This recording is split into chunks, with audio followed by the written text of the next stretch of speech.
السلام علیکم ناظرین، میں ہوں اسد علی طور اپنے پروگرام اسد طور انسنسرڈ کے ساتھ۔ آج جو ہم آپ کو بڑی خبر لا کے دیں گے وہ ہے کہ کس طرح ایک چمونہ وہ ایک بڑے پاکستان کے صحافی اور اینکر اور اداروں کے بیچ میں ڈیل کروا کے کچھ حاصل کرنے کی کوشش کرتا رہا، اور آج کل وہ بڑا بکرات سکرات بنا لیکچرز دے رہا ہے، ججوں کی ذات پر حملے کر رہا ہے۔ ہم آپ کو یہ بڑی اور ایکسکلوزیو اور اندر کی خبر دیں گے، اور کس طرح سے پھر اس صحافی اور اینکر نے جب منہ نہ لگایا تو ان کے ساتھ کیا بیتی وہ بھی ہم آپ کو آج بتائیں گے۔ آج یہ بڑی خبر دیکھیے، بات یہ ہے کہ پاکستان میں ویسے تو ایک امپریشن ہے، ہمارے ادارے بھی ہمارے حکومتی لوگ بھی بڑا کھڑے ہو کے ٹنٹنا بجاتے ہیں، fake news fifth generation war, یہ اور وہ۔ فواد چودھری صاحب بھی کہتے ہیں، D G I S P R بھی کہتے ہیں، آرمی چیف بھی کہتے ہیں، اور یہ اور وہ عمران خان صاحب بھی، جی ملک میں بڑی فیک نیوز ہے، جی دیکھو جی ففتھ جنریشن وار ملک پہ مسلط ہے اور ہمیں اس ہائیبریڈ وار کا مقابلہ کرنا ہے۔ یہ سب کچھ معذرت کے ساتھ ہماری ڈے ون سے پوزیشن ہے، یہ سب کچھ مکمل طور پہ ایک الوژن ہے، ایک جھوٹ کریٹ کیا گیا ہے اس ملک کے عوام کو ان کے حق کے نمائندگی سے محروم رکھنے کے لیے، آئینی اپنے حقوق مانگنے سے محروم رکھنے کے لیے، اور کچھ لوگوں اور اداروں کو ان اکاؤنٹیبل رکھنے کے لیے یہ ایک بیانیہ گھڑا گیا ہے۔ لوگوں کو حاصل ہوتے شعور کو روکنے کے لیے یہ ایک بیانیہ گھڑا گیا ہے، کیونکہ لوگوں کو جب شعور حاصل ہو رہا ہے تو وہ سوال پوچھ رہے ہیں کہ بھئی یہ تم کیوں کرتے ہو، کس نے آئینی اختیار دیا، یہ کیوں کر رہے ہو، اس جگہ پہ کیا کرتے ہو، یہ کاروبار کی کس نے اجازت دی، یہ حکومت کون لایا، یہ عمران خان کو کس نے لا کے بٹھایا۔ جب لوگ یہ سوال پوچھتے ہیں تو پھر دوسری طرف سے نہیں، ففتھ جنریشن وار ہو رہی ہے، دیکھا ففتھ جنریشن وار ہو رہی ہے، یہ عوام اور اداروں کے درمیان خلیج پیدا کرنے کی کوشش ہو رہی ہے، یہ ہو رہا ہے، وہ ہو رہا ہے، فلان ہو رہا ہے۔ ہم آج آپ کو ذرا بتاتے ہیں یہ ففتھ جنریشن وار میں کون لوگ ہیں اور کیا کیا کر رہے ہیں۔ ہم آپ کو بتاتے ہیں یہ ففتھ جنریشن وار اس ملک کے کسی باہر سے کسی نے اس ملک میں مسلط نہیں کی، اس ملک کے اندر سے اس ملک کے ٹیکس پر چلنے والے لوگوں نے مسلط کی ہے۔ اپنے انٹرسٹ کو پروٹیکٹ کرنے کے لیے انہوں نے ملک پر اور ملک کے عوام پر یہ جنگ مسلط کی ہے، اور اس میں بہت سے اینکرز اور یوٹیوبرز اور so called social media influencers اور بہت سے ڈرامے بنوائے جا رہے ہیں جو اس کا حصہ ہے، اور جو بہت سے چل بھی چکے ہیں یہ اس کا حصہ ہے۔ تو بات یہ ہے کہ اب ایسے ہی ایک پالتو یوٹیوبر کا ہم آپ کا ذکر کرتے ہیں۔ اب وہ موصوف آج کل جسٹس اطہر من اللہ کے خلاف ان کو ہڈی ڈالی گئی ہے، تو وہ ان پر پڑے ہوئے ہیں، ان کی ٹانگوں کو۔ اس سے پہلے جسٹس قاضی فائز عیسیٰ کی ٹانگوں کو پڑے ہوئے تھے، پھر اس سے پہلے حامد میر صاحب کو پڑے ہوئے تھے۔ تو جو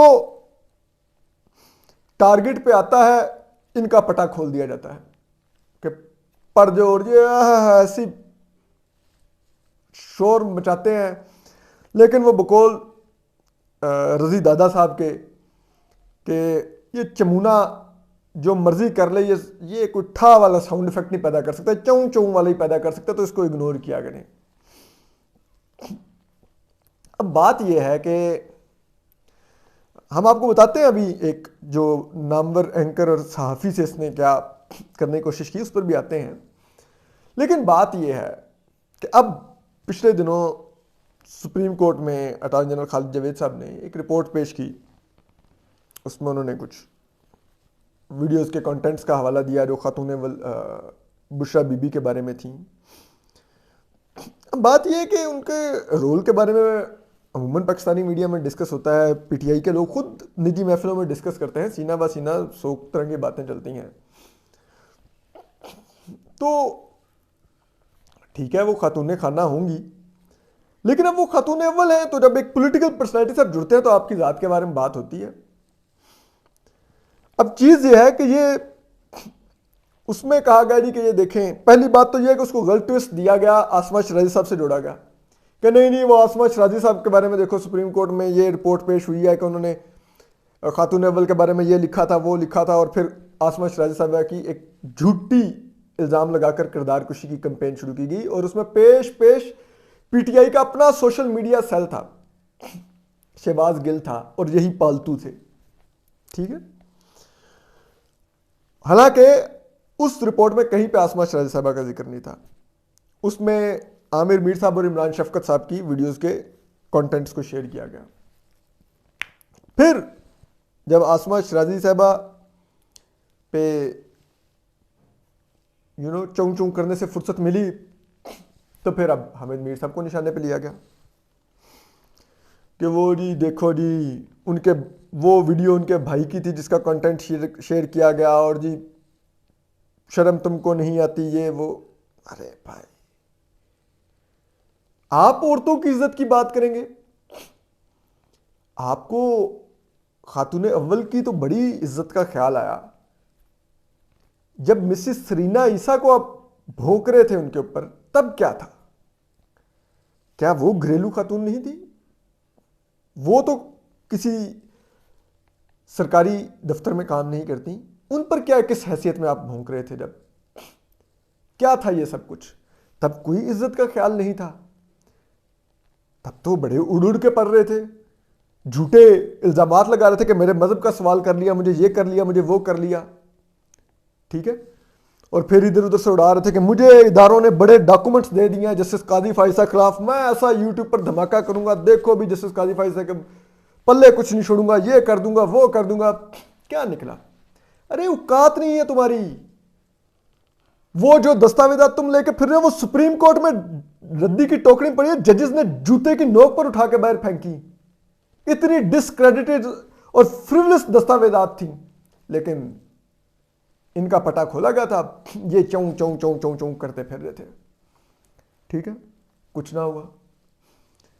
اب جسٹس اطہر من اللہ کے بارے میں بھی لگے ہوئے ہیں کیونکہ انہوں نے 3 صحافیوں کے اوپر فرد جرم عائد نہیں کی، اب ان کے اوپر بھی ان کو ایک تپ ہے، وہ بھی ہم اب آپ کو چلیں اس کے اوپر بھی آتے ہیں ہم۔ اب مسئلہ یہ ہے کہ ہم تو ساری صحافی جو صحافی برادری تھی وہ کھڑی ہوئی تھی کہ یہ فرد جرم نہیں عائد ہونی چاہیے، اور اسلام آباد ہائی کورٹ کی جو پریس ایسوسیشن ہے اس کے صدر جو ثاقب بشیر ہیں، انہوں نے بھی، سپریم کورٹ بار کے پریس ایسوسیشن کے صدر نے بھی، سب نے، اور سپریم کورٹ کی پریس ایسوسیشن کے صدر نے بھی، پی ایف یو جے کے صدر نے بھی، نیشنل پریس کلب اسلام آباد کے صدر نے بھی، آر اے یو جے کے صدر نے بھی، سب نے، اور سب بڑے صحافیوں نے، ڈان اخبار نے، تمام عالمی تنظیموں نے یہ معزز عدلیہ سے جو چیف جسٹس اسلام آباد ہائی کورٹ تھے جسٹس اطہر من اللہ سے درخواست کی چیف جسٹس صاحب سے کہ آپ یہ فرد جرم مت عائد کریں، صحافیوں نے صرف اپنی ڈیوٹی کی ہے، انہوں نے بعد میں اس چیز کو انڈرسٹینڈ کیا اور فرد جرم عائد نہیں کی۔ اب یہ چون چون ادھر کر رہے جناب، وہ جی ان کے تو بس میں نہیں تھا، وہ آ کے میر شکیل الرحمان اور انصار عباسی اور عامر گوری صاحب کو گلے لگا لیتے۔ ارے یار، ہمیں وہ ہمارے دوست ہیں صحافی حسن ایوب، انہوں نے ٹویٹ کیا کہ یہ معاملات جسٹس اطہر من اللہ، چیف جسٹس اطہر من اللہ تک پہنچا تھا لیکن انہوں نے اگنور کر دیا، ان کا دل بڑا، اور ہم نے بعض دفعہ ان کی عدالت میں بھی دیکھا کہ وہ کہتے ہیں میرے پہ بھی تنقید ہوتی ہے، مجھے کوئی پرواہ نہیں، کوئی میرے بارے میں کیا بولتا رہے۔ تو اس سے کوئی عدالت کی نہ توہین ہوتی ہے، نہ عدالت کے وقار میں کمی آتی ہے، نہ عدالت کا کوئی جوڈیشل کام رکتا ہے، تو وہ پھر ایسی چیزوں کو اگنور کرتا ہے، جو کہ اچھی بات ہے۔ یہ تمام ججز کا اسی طرح کنڈکٹ ہونا چاہیے۔ یہ اب سڑک پہ ہر بھونکنے والے کتے کو پتھر تو نہیں مار سکتے، چلتا رہے، خیر آپ اپنا چاہیں، اپنا جہاں پہ جا رہے ہیں رستے میں اپنا کام کریں۔ تو بہرحال اب بات یہ ہے کہ یہ موصوف بھی، یہ ویلاگرز جو سے ہیں، یہ یوٹیوبرز، یہ جو ایک پوری فوج پی ٹی آئی کے سوشل میڈیا سیل نے پالی ہوئی ہے، وہ اس دن احمد جواد صاحب نے بھی بتایا کہ کس نے پالی ہوئی ہے، اور یہ بعض اداروں کے لوگ بھی ان کو پال رہے ہیں۔ یہ 20-20 ہزار روپے منتھلی والے یوٹیوبر ہیں، 500 روپے ان کو ٹویٹ کا ملتا ہے، پھر ان کی ویڈیو اور ٹویٹس کو ٹریفک اور ری ٹویٹس دلوائے جاتے ہیں، ٹھیک ہے، اور 20-20 ہزار روپے دیتا ہے۔ لیکن ان ایک موصوف کے بارے میں پچھلے رمضان میں پاکستان کی ایک انتہائی طاقتور شخصیت نے اینکرز کو کہا کہ جی میں شیو کرتا ہوا اس کا ویلاگ دیکھتا ہوں. ٹھیک ہے جی. اب ان موصوف نے جب یہ بات پھیلی تو بہت سے وزراء نے اور اداروں میں بیٹھے ہوئے لوگوں نے بھی ان کو پیسے دے دے کے اپنی ویڈیوز میں ان سے ایک دو جملے اپنے بارے میں اچھے کہلوانے شروع کر دی تاکہ وہ طاقتور شخصیت دیکھے تو ذرا اس کی ہمارے بارے میں اچھی رائے قائم ہو. اس نے خوب پیسہ بنانا شروع کر دیا. اس نے اپنے آپ کو بڑا کنگ کانگ سمجھنا شروع کر دیا. اس چکر میں ادھر سے پیسے پکڑ رہا ہے, ادھر سے پکڑ رہا ہے, کوئی اپنی پی آر کمپین کے پیسے دلوا رہا ہے, کوئی کسی چیز کے اس کو منہ میں پیسے ڈال رہا ہے, کوئی کسی چیز کے منہ میں پیسے ڈال رہا ہے. اور ساتھ ساتھ جو اداروں میں لوگ جو جسٹس قاضی فائز عیسیٰ کے خلاف تھے اور وہ ریفرنس بھی لائے تھے, انہوں نے بھی دیکھا کہ یار جسٹس قاضی فائز عیسیٰ کے خلاف کہ ہم اکیلے نہ رہ جائیں, ہمیں پورے ادارے کی سپورٹ آ جائے. اگر اس ادارے کا طاقتور ترین سربراہ ہمارے ساتھ ہو تو ان کو پتا تھا کہ جی یہ تو اس کی ویڈیو دیکھی جا رہی ہیں. انہوں نے اس سے اور ویڈیوز کروائیں پیسے دے کے. پھر آپ دیکھیے پاکستان میں ایک بہت ہی سینئر صحافی, میں نام نہیں لے رہا کسی وجہ سے, وہ پچھلے کچھ عرصے سے زیر عتاب ہے اور ان کو اسکرین سے اتار دیا گیا ہے. اب ہم ایک بڑا انکشاف کرنے جا رہے ہیں. یہ 5th جنریشن وار کا پالتو یوٹیوبر ان کو اپروچ کرتا رہا اور ان کو پیغامات بھجواتا رہا کہ مجھ سے ملاقات کریں. اور ملاقات کا مقصد کیا تھا کہ ان سے کوئی ایسی ڈیل میکنگ کی جائے کہ اگر مجھ سے کوئی ڈیل کر لے تو میں پھر ویڈیوز میں آپ کے حق میں بات کروں گا تو طاقتور لوگ آپ پر سے پابندی اٹھانے کا فیصلہ کر لیں گے, کیونکہ طاقتور لوگوں تک صرف میری آواز پہنچے گی. وہ کیونکہ صحافی ہیں اور بڑے صحافی ہیں, وہ ایسی چھچھندروں کے ہتھے چڑھانا تھا انہوں نے اپنے آپ کو. مطلب وہ کہتا ہے نا کہ انہوں نے سوچا ہوگا کہ ذات دی کوڑ کے لیے تو جفے شتیرا نو, انہوں نے منہ نہیں لگایا. اور اس میں ایک اور بھی مقصد پوشیدہ تھا.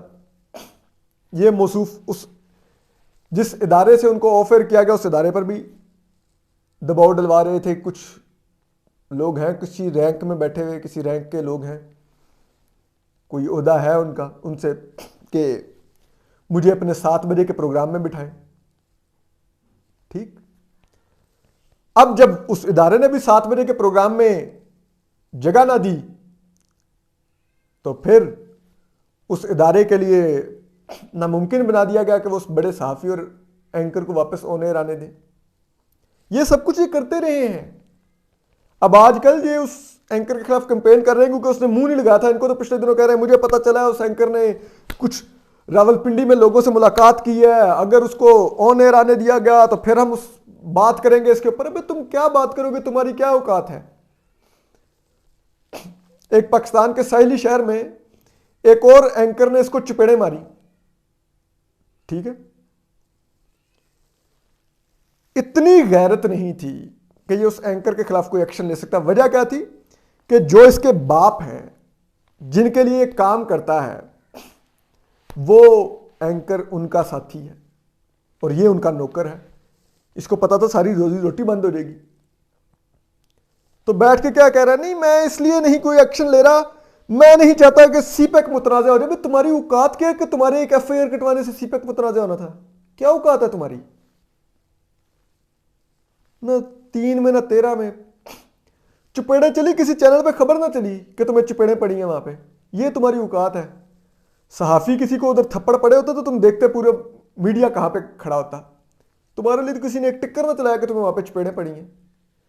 تو یہ جب آپ کی اوقات ہو تو آپ بیٹھ کے اس قسم کی بڑی بڑی باتیں کریں, اپنی اوقات دیکھ کے بولیں. پتہ ہے آپ کو ہڈی ڈالی جا رہی ہے, آپ ہڈی کے سر پہ بولنا چاہتے ہیں, بولیں, ڈال دی ہڈی, بولیں, لیکن اوقات میں. ایک حد سے آگے جائیں گے تو یاد رکھیے ہم صحافی ہم چپیڑے نہیں مارتے, لیکن ہم آپ کو آپ کی اوقات بتائیں گے. اور یہ اب ان کو پہلے 50,000 ملتے تھے، اب 20,000 ریٹ اس لیے ان لوگوں کا ہوا ہے ان یوٹیوبرز کا کہ وہ جو لوگ ان کو 50,000 روپے دے رہے تھے، جن اداروں میں بیٹھے ہوئے لوگوں نے جنہوں نے ان کو رکھا ہوا تھا، انہوں نے کہا کہ یار یہ یوٹیوبرز ہیں، یہ ہمارے، ہم ان کو 50,000 روپے دے رہے ہیں، ان کی ویڈیو کا ہم ٹریفک بھی ہم ان کو دلواتے ہیں جس سے ان کا تقریباً 50,000 60,000 ویوز آتے ہیں ان کی ویڈیو کے، لیکن جو یہ بکواس کر کے جاتے ہیں ویڈیو کے اندر، جو پروپیگنڈا یہ ہمارے لیے کرتے ہیں، اس کا امپیکٹ کہیں نظر نہیں آتا گراؤنڈ کے اوپر، کوئی سنتا ہی نہیں ہے، کہیں ڈسکس ہی نہیں ہوتا، نہ وہ کوئی بیانیہ بنتا ہے میڈیا کے اندر۔ اس کے مقابلے میں یاسر طور جیسے لوگوں کی 5,000 ویڈیو آتی کے ویوز آتے ہیں، پورے سوشل میڈیا اور نیشنل میڈیا پہ بیانیہ بن جاتا ہے۔ متی اللہ جان کے 35,000 ویوز آتے ہیں، پورے سوشل میڈیا اور نیشنل میڈیا پہ بیانیہ بن جاتا ہے۔ وہ عبدالقیوم صدیقی ہیں، 15,000 ویوز آتے ہیں، سوشل میڈیا نیشنل میڈیا پہ بیانیہ بن جاتا ہے، تمام لوگ ان کی بات پہ یقین کرتے ہیں۔ کیوں؟ اس کی وجہ یہ ہے کہ ہم لوگ صحافی ہیں، صحافی کی بات میں کریڈیبلٹی ہوتی ہے۔ رضی دادا، عمران شفقت، عامر میر، اسد علی طور، ابصار عالم، متی اللہ جان، حامد میر، آسمہ شرازی، یہ سب لوگ، عمر چیمہ، وسیم عباسی، یہ سب لوگ صحافی ہیں، عمار مسعود، یہ سب لوگ صحافی ہیں۔ آپ جتنا مرضی ان کو ناپسند کریں، جو مرضی ان پر ان پالتو یوٹیوبر سے کیچڑ اچھلوا لے، صحافی کی کریڈیبلٹی ہوتی ہے عوام میں، عوام اس کی بات پر یقین کرے گی، آپ کے پالتو یوٹیوبر کا یقین نہیں کرے گی، کیونکہ سب کو پتا ہے یہ لوگ آپ کے پالتو ہیں۔ مجھے تو اس بات پہ بھی حیرت ہوتی ہے، انڈیا نے پاکستان کے خلاف ایک EU ڈس انفارمیشن لیب بنائی، وہ 15 سال سے زیادہ چلی، پوری دنیا میں کسی کو کانوں کان خبر نہ اس کی، 15 سال بعد بھی یورپینز نے پکڑا اس کو۔ ہمارے ادارے اتنے بھونڈے طریقے سے ڈس انفارمیشن کی کمپین چلوا رہے ہیں اپنے ان پالتو یوٹیوبرز سے کہ سب کو پتا ہے کن کے، یہ خود بیٹھ کے نجی محفلوں میں کہتے ہیں ہمیں تو جی فلاں ادارہ نا اتنے پیسے دیتا ہے، مجھے فلاں کا نا فون آیا، اس نے اتنے مجھے لفافہ بھجوا دیا۔ تو ان کی کیا کریڈیبلٹی ہوگی؟ کون ان کو دیکھے گا، ان کی بات پہ یقین کرے گا؟ سب کو پتا گا، لوگ جو سنتے بھی وہ اس لیے سنتے ہیں کہ یار پتہ چلے آج کل وہ فلاں ادارہ یا فلاں شخصیت کیا سوچ رہی ہے، اس لیے ان کو سنتے سے تو ان کی کوئی حیثیت ہی نہیں ہے۔ تو بات یہ ہے، آپ ان کو جتنا مرضی پال لیں، یہ 20,000 کے قابل بھی نہیں ہے، 20,000 بھی زیادہ دے رہے ہیں ان کو۔ اپنا خیال رکھیے، سلامت رہیے، اللہ حافظ۔